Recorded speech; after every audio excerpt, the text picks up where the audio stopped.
Hi കൂട്ടുകാരെ, ഇപ്പോൾ ഞാനിവിടെ തയ്യാറാക്കാൻ പോകുന്നത് മത്തിക്കറിയാണ്.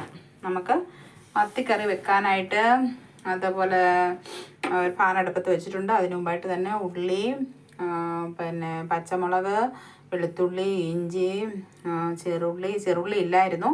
അപ്പോൾ അതിനായിട്ട് ഞാൻ അല്പം സവാള അരിഞ്ഞിട്ടുണ്ട്. പിന്നെ മീൻ ചേർക്കാനുള്ളതായിട്ട് മുളക് പൊടി, മഞ്ഞൾ പൊടി, പിന്നെ അല്പം ഉലുവ, കടുക് ഇങ്ങനെയൊക്കെ എടുത്ത് വെച്ചിട്ടുണ്ട്. അപ്പോൾ നമുക്ക് ആദ്യമായിട്ട് പാന അടുപ്പ് വെച്ചിട്ടുണ്ട്. അതിനായിട്ട് അല്പം എണ്ണ ഒഴിച്ചു കൊടുക്കാം.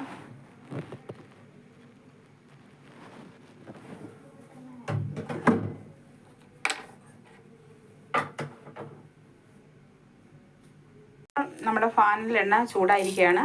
അപ്പോൾ അല്പം ഉലുവ ഇട്ട് കൊടുത്തു. അതിന് ശേഷമായിട്ട് കടുകും കൂടി ഇട്ട് കൊടുക്കുകയാണ്.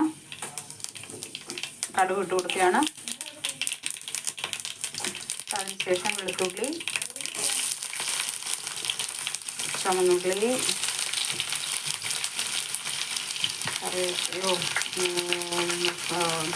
പച്ചമുളക് ഇതൊക്കെ ഇട്ട് കൊടുത്തിട്ടുണ്ട്. ഇതവിടെ ഒന്ന് ഇളക്കട്ടെ. ഇഞ്ചി ചേർത്തിട്ടുണ്ട്.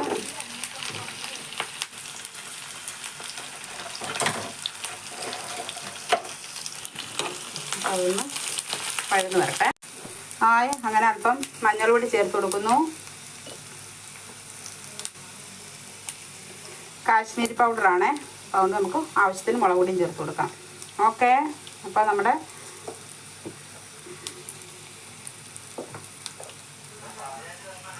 ആവശ്യത്തിന് മുളക് പൊടിയും ചേർത്ത് കൊടുക്കാം.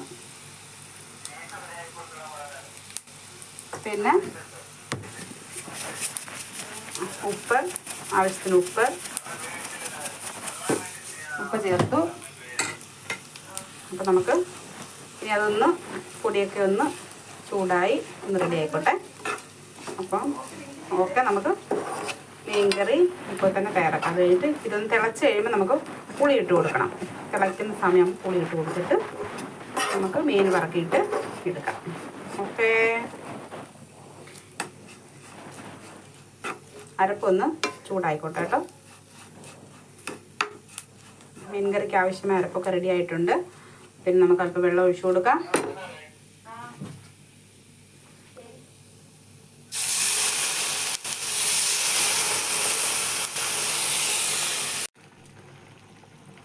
അങ്ങനെ നമ്മുടെ മീൻകറിക്കകത്ത് പുളി ഇട്ടിരിക്കുകയാണ്. പുളി ഇട്ട് തിളപ്പിച്ചിരിക്കുകയാണ്. അപ്പോൾ മീൻ കഷ്ണം ഇട്ട് കൊടുക്കാമേ.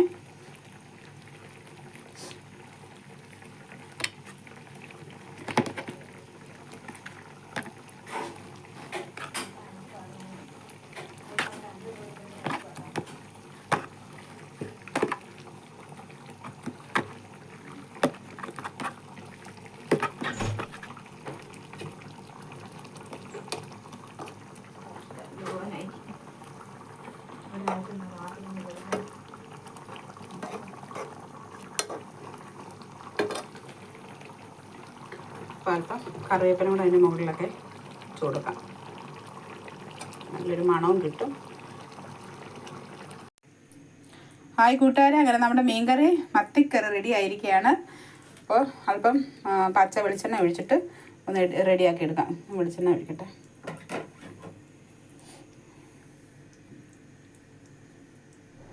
പച്ച വെളിച്ചെണ്ണയാണ്.